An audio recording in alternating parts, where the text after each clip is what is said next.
Hello everybody, welcome back to our channel. तो आज हम लोग अपना लास्ट एक्सरसाइज को खत्म करेंगे 10.5 को। ठीक है, जहां हमने लास्ट क्लास में कुछ थ्योरम्स देखी थी। तो आप पहले क्या करना, उन थ्योरम्स को अच्छे से कर लेना बिल्कुल, क्योंकि वो थ्योरम्स अगर समझ नहीं आए ना तो इस एक्सरसाइज से क्वेश्चंस नहीं समझ आएंगे। ठीक है, तो वो थ्योरम्स मैंने बहुत ही अच्छे से प्यार से समझाई थी कि कौन सी थ्योरम्स को कैसे हमें अप्लाई करना है। ठीक है, तो पहले आप थ्योरम्स करना जाके, उसके बाद ये क्वेश्चन आंसर हम लोग सॉल्व करेंगे। ठीक है, तो डायरेक्ट ये वीडियो को मत देखना, क्योंकि अगर डायरेक्ट वीडियो देखा तो ऐसा लगेगा हमें कुछ समझ नहीं आ रहा। ठीक है, तो पहले थ्योरम्स को देखना जाके।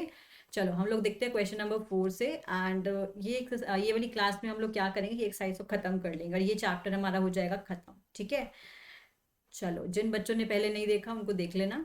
चलो क्वेश्चन नंबर देखो 4। एंगल ए बी सी हमको गिवन है 69। अच्छा, यहाँ पे मुझे ऐसा लग रहा है मैंने एक चीज आपको नहीं बताई, यहाँ पे मिस हो गई हमारे पास, कि अगर हमारे पास कोई भी एक सर्कल है, तो मैं आपको यही भी बता देती हूँ अच्छे से। उसमें क्या था कि अगर हमारे पास कोई भी एक सर्कल है, यहाँ पे हमारे पास सपोज करो कोई एक सेगमेंट है, तो क्या बोल रही है ये थ्योरम, कि हमारे पास सेम सेगमेंट के थ्रू जो भी एंगल्स बनते हैं, सपोज करो इस सेगमेंट के थ्रू मैंने एक एंगल बनाया और इस सेगमेंट के थ्रू मैंने एक एंगल बनाया, तो क्या बोल रहा है कि एंगल जो हम सेम सेगमेंट पे बना रहे हैं, दे आर ऑलवेज इक्वल। ठीक है, तो अगर सपोज करो ये वाला जो एंगल है जो इसने इस सेगमेंट के थ्रू बनाया और इस सेगमेंट के थ्रू ये वाला एंगल भी बनाया, तो these two angles will always B equal. Similarly suppose करो किसी ने ऐसा कोई सेगमेंट बनाया, उसने ये वाला एंगल बनाया और एक ये वाला एंगल, सॉरी ये थोड़ा सा गलत बन गया, तो एक ये वाला एंगल बनाया है ना, ऐसे कुछ। तो हमेशा बोल रहा है कि जो एंगल बनाते हैं हम लोग सेम सेगमेंट पे, दे आर ऑलवेज इक्वल। ठीक है, चलो इस थ्योरम को भी हमको यूज करना है, स्टेटमेंट को भी। तो अब हमारे पास एंगल ए बी डी, हमको ए बी सी जो दिया है वो A B C that is 69 degree, और ए सी बी की जो वैल्यू है वो 31 डिग्री है, ये हमको मेंशन है इस फिगर में। We have to find angle B D C, we have to calculate this angle. ठीक है, how we will calculate this. अच्छा देखो, एक बात देखो, क्या हमको दिखाई दे रहा है कि हमारे पास ये सेगमेंट है? क्या हमको ये हमारी एक सेगमेंट दिखाई दे रही है? बिल्कुल दिखाई दे रही है। तो अगर ये एक सेगमेंट है, तो ये एंगल इस सेगमेंट के थ्रू एक ये वाला एंगल बना है, इस सेगमेंट के थ्रू और ये वाला एंगल बना है ना। तो अब अगर ये एंगल बन रहे हैं, तो अब देखो यहाँ पे हम लोग क्या बोल सकते हैं ना, देखो हम ये तो डायरेक्ट नहीं निकाल सकते है ना, लेकिन हम एक काम कर सकते हैं ना, कि अगर हमें एक ट्राइंगल दिखाई दे रहा है, ये वाला this triangle, so in this triangle, by using the angle sum property, we can find this angle BAC, right? We can find BAC with the help of angle sum property. So here we are applying angle sum property of triangle. Angle sum property of triangle. ठीक है, तो angle sum property लगाई तो क्या मिला, angle A plus angle B plus angle C that is 180 degree, और दो angles की वैल्यू तो हमको ऑलरेडी गिवन है, तो एंगल ए की वैल्यू कितनी हो जाएगी, 180 degree minus this 100 degree, this will B 80 degree. अब देखो ये अगर 80 डिग्री है, तो ये जो एंगल है और जो ये वाला एंगल है जो हमको कैलकुलेट करना है, दोनों की वैल्यूज क्या होंगी, सेम होगी, because these angles are on the same segment. So since angles in the same segments are equal, so that is why angle BDC will be equals to angle BAC, and that will be also 80 degree. ठीक है, तो ये हमने apply किया, angle on the same segments are equal. ठीक है, now next question is, in the figure A, B, C are 4 points, ठीक है, on the circle AC and BD intersect at E point such that these angles are given to us. We have to calculate BAC, that means देखो कौन सा निकालना है हमको, BAC that means this one. Okay, अच्छा अब एक बात बताओ, क्या हमारे पास ये जो सेगमेंट है, तो इस सेगमेंट ने एक बार ये एंगल बनाया, इस सेगमेंट ने एक बार ये वाला एंगल बनाया, तो क्या angle in the same segment equal नहीं होंगे? But angle in the same segment निकालने के लिए हमारे पास ये एंगल भी तो होना चाहिए। अब एक काम करते हैं, देखो हमारे पास जो ये ट्राइंगल है, छोटू सा ट्राइंगल ये वाला है ना, ये ट्राइंगल, तो इसने एक एक्सटीरियर एंगल बनाया 130 डिग्री का, है ना। तो क्या हम बोल सकते हैं कि जो एक्सटीरियर एंगल की जो वैल्यू है that will be equals to the opposite to interior angles, sum of the opposite interior angles। तो इसमें होता क्या है ना, देखो सपोज ये ट्राइंगल है मेरा, ये एक्सटीरियर एंगल है, तो इसमें जो भी एक्सटीरियर एंगल बनता है ना, इसकी जो वैल्यू है, अगर ये x है और ये इसके अपोजिट टू इंटीरियर एंगल्स है, तो हम बोलते हैं कि x will always be equals to y plus z।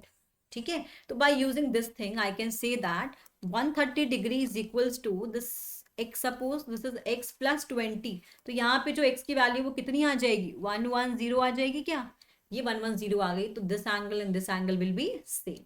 तो यहाँ पे एक तो तरीका है ये, अगर किसी को एक्सटीरियर एंगल वाली प्रॉपर्टी पता है कि exterior angle is equal to the sum of the opposite to interior angles, ठीक है। अगर किसी बच्चे को ये बात नहीं पता, सपोज करो, तो हम एक और चीज भी तो लगा सकते हैं यहाँ पे, क्या कि ये जो है लीनियर पेयर फॉर्म करेगा। सो अगर लीनियर पेयर फॉर्म करेगा तो दिस विल बी 50 डिग्री। ये 50 डिग्री है तो इस ट्राइंगल में you can apply the angle sum property, so this will be 110, और 110 यहाँ से भी आ जाएगा तो this will be equals to this value. ठीक है, तो आपकी मर्जी है, अगर एक्सटीरियर एंगल प्रॉपर्टी पता है तो वो लगा दो, otherwise you can apply this property. चलो तो अब देखते हैं next question. A B C D is a cyclic quadrilateral. तो जैसे ही इसने साइक्लिक क्वाड्रिलेटरल का नाम बोला तो हमारे दिमाग में घंटी बजी और हमने गए थ्योरम पे, जो हमने वहाँ थ्योरम पढ़ी थी। तो हमें पता है कि साइक्लिक क्वाड्रिलेटरल में क्या होता है, अपोजिट एंगल्स का जो सम होता है, opposite angle sum is equals to 180 degree, है ना। तो अपोजिट एंगल्स का सम हो गया 180 degree. whose diagonal intersect at a point E, ठीक है, उनके डायगोनल्स इंटरसेक्ट कर रहे हैं एट अ पॉइंट E पर। ठीक बात। एंगल DBC, जो एंगल DBC है that is equals to 70 degree. ठीक है बात। Angle BAC that is 30 degree, ये भी बात सही है। फाइन एंगल BCD, ठीक है, हमको पहले निकालना है BCD। तो हमको ये कंप्लीट एंगल निकालना है, दिस वन। ठीक।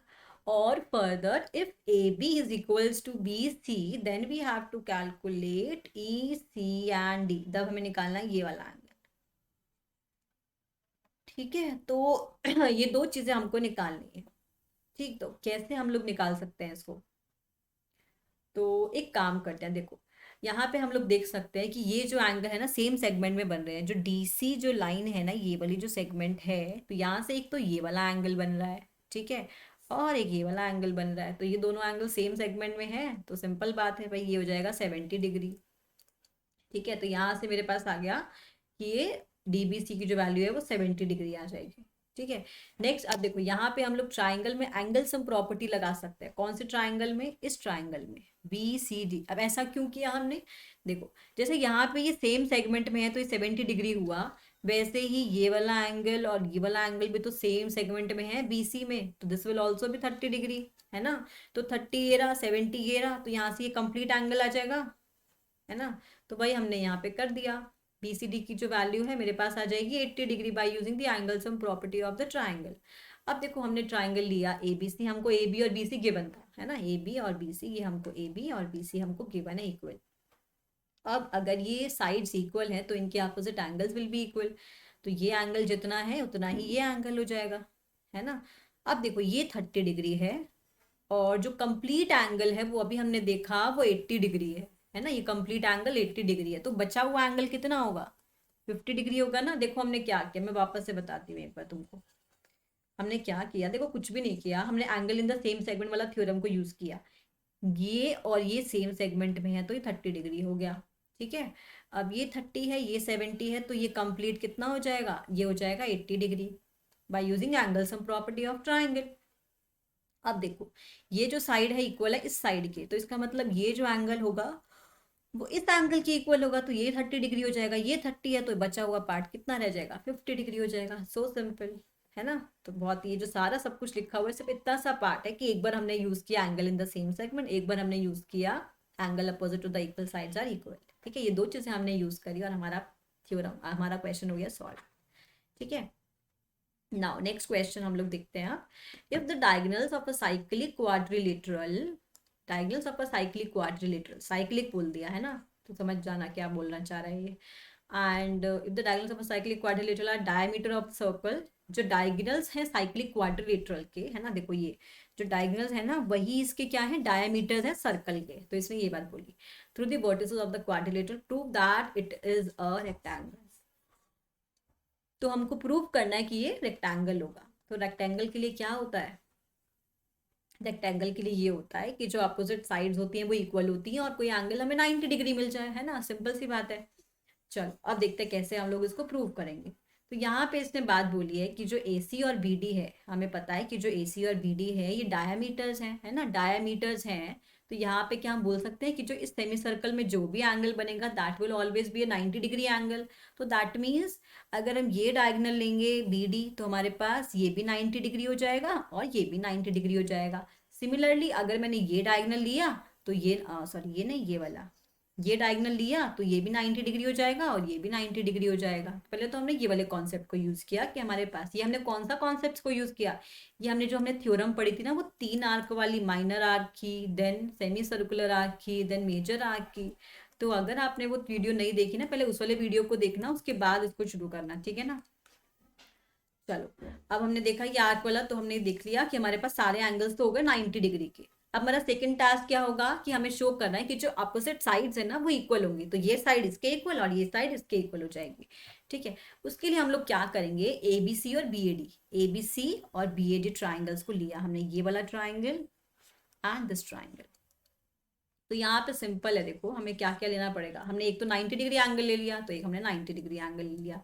एक कॉमन हाइपोटेनस होगी हमारे पास, है ना, ये जो कॉमन हाइपोटेनस है ना, इसको हम बोलेंगे कॉमन बेस, है ना, कॉमन ही गलत लिखा है यहाँ पे, इसको हम लोग बोलेंगे कॉमन बेस हो जाएगा, ठीक है।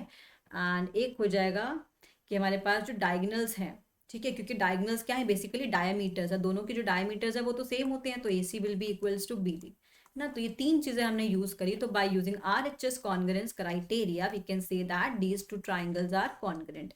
अब ये ट्राइंगल्स अगर कॉन्ग्रेंट हैं तो इसका मतलब ये हुआ कि जो इसके जो सामने वाली साइड्स हैं वो भी इक्वल हो जाएंगी, और ये इक्वल हो गई तो इसका मतलब हमारा रिजल्ट जो है प्रूव हो गया। हमें यही तो शो करना था कि जो सामने वाली साइड्स हैं वो इक्वल होंगी। तो दस the cyclic quadrilateral ABCD is such that its opposite sides are equal and each of its angle is a right angle, so that means it is a rectangle. यही हमको प्रूव करना था, तो our result is proved. Cool. चलो अब मिलते हैं, अब देखते हैं next question. Question number 8 is if the non parallel sides of a trapezium are equal. क्या बोला इसने, ट्रेपीजियम ऐसा होता है जिसमें एक साइड जो है पैरेलल होती है, ये वाला एंड ये वाला, ठीक है, ये पैरेलल होती है। तो इसने बोला है कि जो नॉन पैरेलल है, मतलब ये वाली और ये वाली, है ना, तो नॉन पैरेलल साइड्स ने बोली है कि ये इक्वल है, तो इसका मतलब A D is equals to B C. ठीक बात। अब इसमें प्रूव करना है कि साइक्लिक होगा। साइक्लिक का सीधा मतलब घंटी बजनी चाहिए कि angle A plus angle C will be equals to 180 degree, similarly B plus D is equals to 180 degree, ये हमको प्रूव करना है। ठीक बात। चलो अब देखो हम लोग इसको प्रूव कैसे करेंगे। तो हमने पहले तो वही सब लिख किया कि we have a trapezium ABCD such that AB is parallel to CD and AD is equals to BC। AD is equals to BC हमको गिवन है। ठीक है, हमने क्या किया, यहाँ पे कंस्ट्रक्शन कर ली, BE लाइन ड्रॉ कर ली। ये क्या हो गया, एक्चुअली हमने एक पैरेललोग्राम बना लिया ये। ठीक है, अब देखो हुआ क्या यहाँ पे, the opposite angles and the, देखो यहाँ पे हम बोल सकते हैं कि जो ये पैरेललोग्राम है तो AD will be equals to BE, है ना।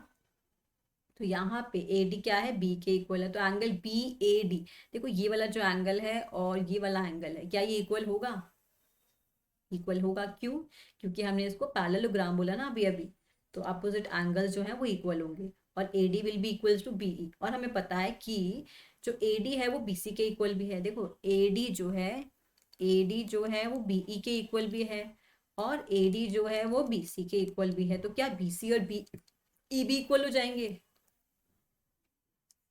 तो BC will be equals to BE। अब अगर ये दो साइड्स इक्वल है तो इनके opposite angles, that mean this one and this one, these two angles will also be equal. तो इनके हमने क्या किए, दो एंगल्स भी क्या हो गए, इक्वल हो गए। तो angles opposite to the equal sides are also equal. ठीक है, अब एंगल BED और BEC, एंगल BED और BEC, ये देखो BED यानी ये वाला और BEC मतलब ये वाला, ये दोनों का जो सम है वो कितना होगा, 180 डिग्री। 180 डिग्री है सम, तो यहाँ से हम क्या बोलेंगे, a pair of opposite side. हमें यही तो करना था, क्योंकि अब देखो जो हमारे पास BED एंगल है, जो हमारे पास BED एंगल है वो इक्वल किसके है, BAD के। तो इसका मतलब हम लोग बोल सकते हैं कि अपोजिट साइड जो है, अपोजिट एंगल्स जो है इनका सम कितना है, 180 डिग्री। तो that means it is a cyclic quadrilateral. तो ABCD trapezium ABCD is a cyclic quadrilateral. ठीक है, नाउ नेक्स्ट क्वेश्चन इज, तो नेक्स्ट क्वेश्चन में क्या देखना है हमको, to circles intersect at 2 points B and C। दो सर्कल है, इंटरसेक्ट कर रहे हैं 2 पॉइंट्स पे B और C पे। ठीक है, और ये सब कुछ मतलब डायग्राम में दे रखा है हमको। We have to prove that angle ACD, ये जो एंगल है और जो ये एंगल है ये इक्वल होगा। ठीक है, अच्छा एक बात देखो, क्या अगर हम देखें, अगर हमने इसको ज्वाइन करें यहाँ पे, ये जो सेगमेंट है इस सेगमेंट पे दो एंगल बन रहे हैं, एक तो ये वाला और ये वाला, तो ये दो एंगल्स इक्वल हो जाएंगे। सिमिलरली जो ये सेगमेंट होगी इस पे दो एंगल बनेंगे, ये वाला और ये वाला, ये दो एंगल्स भी इक्वल होंगे। अब क्योंकि ये दो एंगल्स इक्वल हैं, क्योंकि ये क्या है, वर्टिकली अपोजिट एंगल, अगर तो ये अगर इक्वल है तो क्या ये इक्वल नहीं हो जाएंगे? यही हमें किया है बस, यहाँ पे इस पूरे क्वेश्चन में कुछ भी नहीं है। सिंपल हमने क्या किया, since angle in the same segments are equal, तो हमने क्या बोला कि ए सी पी जो ये एंगल है that will be equals to A B P, हमने यहाँ पे सेगमेंट ड्रॉ कर ली। फिर इसी तरीके से ये वाला angle will be equals to ये वाला एंगल, हमने यहाँ पे सेगमेंट के थ्रू बता दिया। तो अगर हम इन दोनों से बोलें कि हमारे पास ए बी पी यानी ये वाला जो एंगल है और जो ये एंगल है ये इक्वल है, तो इनके अगर left hand sides equal, right hand sides equal है, तो इनके लेफ्ट हैंड साइड्स भी इक्वल होंगे, तो that means we can say that this angle and this angle will be equal. यही हमको प्रूव करना था, तो हमारा रिजल्ट हो गया proof. Okay, now next question is, if circles are drawn taking two sides of a triangle as a diameter, है ना, हमने क्या किया, दो सर्कल्स बनाए और हमने क्या किया, taking two sides of a triangle as diameter, जो डायमीटर है ना इसको सर्कल की ट्राइंगल की टू साइड्स को कंसिडर किया। We have to prove that the point of intersection of these circles lies on the third side, है ना। तो हमें प्रूव करना है कि जो पॉइंट ऑफ इंटरसेक्शन होगा इन सर्कल्स का, जो point of intersection in circle का, यानी this point lies on the third side, ये हमको प्रूव करना है। अच्छा, अब एक बात बताओ मुझे, सिंपल सी बात है भाई, कि अगर हमारे पास सेमी सर्कल में कोई भी एंगल बनेगा तो ये 90 डिग्री होगा। सिमिलरली इस सेमी सर्कल में ट्राइंगल एंगल बनेगा तो ये भी 90 डिग्री होगा, है ना। तो हमने बोल दिया कि ये दोनों एंगल कितने हैं, 90 डिग्री। अब ये ऑल्सो लीनियर पेयर भी बना रहे हैं, तो अगर हम इनका सम देखें तो हमारे पास 180 डिग्री होगा, है ना, क्योंकि ये अगर सम हमारे पास 180 डिग्री आ रहा है तो इसका मतलब वो लाइन, वो जो पॉइंट्स है वो क्या है, स्ट्रेट लाइन पे लाई कर रहे हैं, तो दीज पॉइंट्स आर कोलिनियर। तो कोलिनियर है तो मतलब हम बोल सकते हैं कि जो डी पॉइंट है वो इस बीसी लाइन पे ही लाई करेगा, है ना। D point that means this one, this will lie on this BC line, because इनका जो सम है वो कितना है, 180 degree, and that means they are collinear points. ठीक है, तो hence a result is proved. ना नेक्स्ट क्वेश्चन इज, अब देखो अगले क्वेश्चन में क्या बोल रहा है, हमारे पास A B C and A D B, A D C are two right angle triangle with common hypotenuse A C, we have to prove that. मतलब हमारे पास ये ऐसे दो ट्राइंगल्स बन रहे हैं, राइट एंगल ट्राइंगल किसी सर्कल में हमें प्रूव करना है कि angle C A D will be equals to C B D. ठीक है, तो we have triangle A D C and A B C such that they are having a common hypotenuse A C and angle A D C. देखो हमें यहाँ पे करना क्या है, यहाँ पे ना दोनों एंगल्स जो है सेमी सर्कल के अंदर है। ठीक है, अब ऐसा क्यों है, देखो यहाँ पे हम लोग को ना दो केसेस लेने पड़ेंगे। पहला केस, अभी जो देखो पॉइंट्स है ना दो तरीके से हो सकते हैं।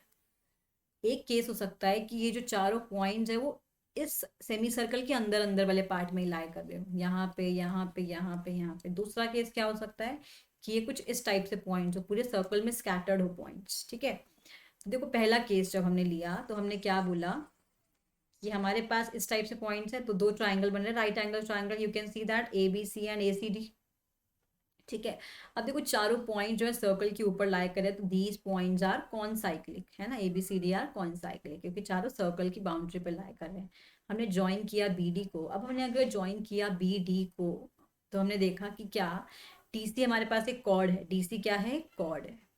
तो अगर इस कॉर्ड के थ्रू हमारे पास कोई भी एंगल बनेगा, मतलब बेसिकली एक सेगमेंट है ना ये, तो अगर हमारे पास किसी सेगमेंट से सेम सेगमेंट पे जो भी एंगल बनता है वो क्या होता है, हमेशा इक्वल होता है। तो इसका मतलब जो ये सी ए डी एंगल बनेगा और जो ये सी बी डी एंगल बनेगा ये हमेशा होगा सेम। तो यही हमने प्रूव करना था कि ये जो एंगल बनेंगे वो सेम बनेंगे। ठीक है अब देखो यहाँ पे ना यहाँ पे ये चीज को मेंशन किया था कि जो हमारे पास दोनों एंगल्स बन रहे हैं ना 90 डिग्री बन रहे हैं, तो एंगल्स जो है सेमी सर्कल के अंदर ही हमेशा 90 डिग्री बनते हैं, तो इसलिए हमने यहाँ पे ये सेमी सर्कुलर आर्क ली। ठीक है ना, ठीक है, फर्स्ट केस तो ये लिया हमने। सेकंड केस लिया if the both the triangles are not in the semi circle, ठीक है, सेमी सर्कल के अंदर नहीं है।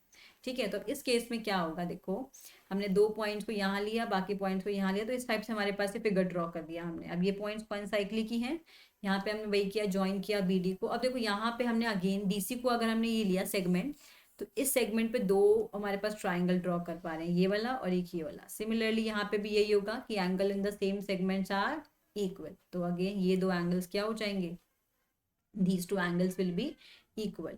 ठीक है. Now next question is, and this is the last question, and prove that the cyclic parallelogram हमको ये given है. हमें प्रूव क्या करना है कि it will be a rectangle. ठीक है, रेक्टेंगल प्रूव करना है तो मतलब आमने सामने वाली साइड्स इक्वल होनी चाहिए, एक एंगल इक्वल 90 डिग्री मिल जाए तो हमारा काम हो जाएगा खत्म. ठीक है, अब देखो ये साइक्लिक पैरेललोग्राम है, तो साइक्लिक है तो अपोजिट एंगल का सम होगा 180 डिग्री, अपोजिट एंगल का सम होगा 180 डिग्री, सिंपल सी बात है. अब क्योंकि ये पैरेललोग्राम भी है तो अपोजिट एंगल्स भी तो इक्वल होंगे ना. अपोजिट एंगल्स अगर इक्वल हो जाएंगे तो इसका मतलब ए और सी दोनों क्या होंगे, 90 90 होंगे, तभी तो इनका सम 180 होगा. पहले हमने देखा साइक्लिक है, साइक्लिक है तो दोनों एंगल का सम 180 डिग्री है.